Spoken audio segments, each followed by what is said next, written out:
Big breaking news coming in right now. It seems that the Kuwait Army has given out a statement. The spokesperson for the Ministry of Defense of Kuwait has stated that several U.S. military aircraft crashed this morning, confirming the complete safety of their crews as well. Remember, we saw the visuals of that one aircraft crashing and crew ejecting. And now it seems that the Kuwait's Defense Ministry spokesperson is saying not one but several. So this is something which is concerning, although no confirmation or denial has yet come from United States.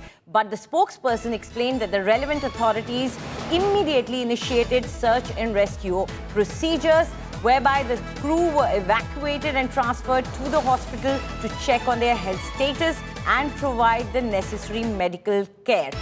But the big issue here is, have there been a huge damage? Has there been a huge damage to the US jets? As the Kuwait Army or the defense spokesperson is saying that several US jets had crashed this morning. There was a visual confirmation of at least one jet that crashed, that had come to the fore. We are bringing you that visual right now as the jet pilot had evacuated and ejected out of the jet and was safe later. But the Kuwait's defense spokesperson, official spokesperson, has now confirmed that not one but several American jets had suffered damage. Now, the official spokesperson added that direct coordination was conducted with the friendly US forces regarding the circumstances of the incident and joint technical measures were taken.